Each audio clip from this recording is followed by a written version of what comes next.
Arrivé à la radio en arrivant d'un village. Ouais. Ça s'est fait, le lien s'est fait... Non, c'est fait tout à fait par hasard. J'étais partie vendre des pansements avec des copains. Des pansements? Ouais. C'est-à-dire? Il y avait des Marseillais qui étaient arrivés à Clermont-Ferrand, ouais, et qui faisaient des pansements qui ne collaient pas à la peau, qui sortaient des GI américains. Et donc, de ce coup, ils vendaient ça en porte-à-porte. Et de ce coup, ces gars-là arrivent et demandent à plein de jeunes, est-ce que vous voulez venir avec nous vendre des pansements? Nous, on a dit, ouais, on va essayer, c'était période des vacances, on va aller vendre des pansements. ouais. Et on est parti vendre des pansements, on s'est fait beaucoup de sous. Parce que ça partait, le fait que ça ne collait pas à la peau, ça partait comme des petits pains. C'était l'époque des années 70, donc le côté baba cool, partir en bande, refaire le monde, rêver. On louait des maisons tous ensemble, c'était une vraie vie de bohème. Et un jour, on rentre à Clermont, on va boire un pot chez Raphaël Gemilani, qui était un directeur sportif de haut niveau, donc Thiel, Eddie Merckx, de tous ces gens-là, et qui avait plein de boîtes et d'établissements à Clermont. Donc les jeunes allaient boire des pots dans son bar. Et en arrivant dans son bar, il était avec un monsieur, et quand je rentre, il fait « Et elle, pourquoi tu ne fais pas passer des essais de présentatrice à la télé? Elle est bien, Chantal ?» Et le monsieur me dit « Ah ouais, est-ce que vous voulez venir passer des essais ?» Moi, je ne savais même pas de quoi il me parlait et tout. Je suis allée passer des essais, on aurait dit elle n'a pas pris dans les phares tellement j'avais peur, et j'ai été prise. C'est drôle. Donc voilà comment c'est passé, alors que je n'ai rien cherché du tout. J'ai été prise, donc je suis devenue présentatrice à la télé. Et puis j'en ai eu marre au bout de 2 ans, de montrer ma tête à la télé, tout c'était bien rigolo, mais bon. Je descends sur la côte, j'avais un petit copain, on descend tous les deux vivre sur la côte d'Azur, parce qu'on en avait marre de l'Auvergne. On est arrivé à Cannes, lui était décorateur, peintre, il faisait des tableaux, des choses comme ça. Et moi j'avais pas de travail, j'en ai cherché. Et puis j'entends un jour une petite annonce, des copains me disent, ils cherchent une présentatrice à la télé. Toi qui as déjà fait ça, t'as pas envie? Et j'ai posé ma candidature, il y avait à peu près 150 nanas. Donc je pensais avoir aucune chance pour la petite auvergnate là-bas. J'ai fait mes petits essais et on m'a rappelé, j'étais prise. Et là j'ai découvert la radio. Et donc la radio emportait le tout, quoi. Vous faisiez quoi? À la radio? Ouais. J'ai fait plein d'émissions, j'ai fait plein de choses. J'ai commencé d'abord par servir la soupe aux journalistes, c'est machin qui va vous présenter. Puis après on m'a confié ma première émission, ma deuxième émission, il fallait que je trouve des idées. Donc j'ai tout fait.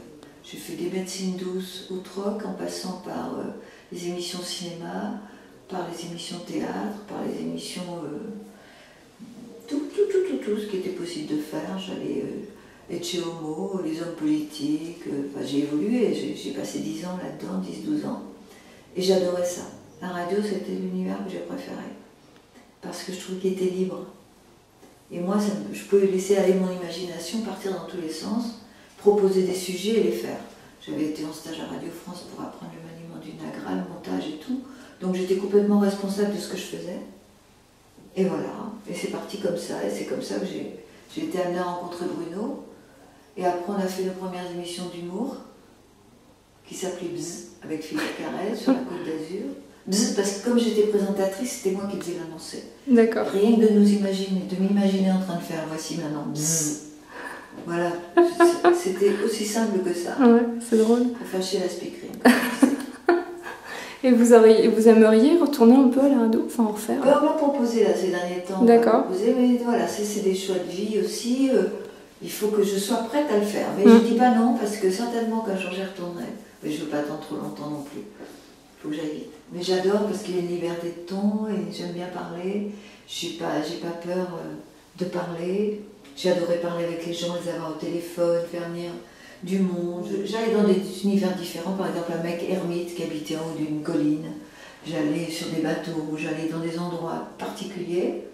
Je faisais entendre d'abord les bruits de l'environnement, les bruits de la nature, des lieux où il vivait. Et après, on commençait une discussion, puis petit à petit, on découvrait qui il était.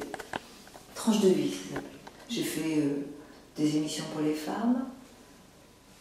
Voilà, on a parlé au moment de la libération de la femme, 77, tout ça. J'avais défilé dans les rues, voilà. Je me suis investie dans plein de choses. Et j'ai pris du plaisir à chaque fois. Donc j'ai l'impression d'avoir eu plusieurs vies, plusieurs époques. Qu'est-ce qui vous a marqué le plus au cinéma? Un film, une rencontre? Mon film que je préférais, enfin, de tous les temps, c'est La Strada de Fellini. Julieta Massina. C'est voilà, une actrice qui peut me faire pleurer chaque fois que je la vois. Voilà, donc il y a elle qui m'a marqué. Vous auriez aimé faire pleurer? Oui, aussi, mais c'est facile de faire pleurer aussi. Il suffit de jouer au premier degré une situation triste. C'est plus facile de faire pleurer que de faire C'est rire. la même chose. Je pense dès l'instant où on est... Faire rire, c'est pareil, on fait rire si on joue la situation. Si elle est bien écrite, on va faire rire, quand même. C'est vrai qu'il y a un rythme dans la comédie qui est plus intense. Donc il faut jamais... Le problème de la comédie, c'est qu'il faut être en énergie pour la porter bien. Pour un drame, je me dis tout le temps il y a peut-être plus de laisser aller. En même temps, il y a une maîtrise, il faut une maîtrise. Il faut jouer sincère. Et vous, votre rencontre de cinéma? Ma rencontre au cinéma, je sais pas.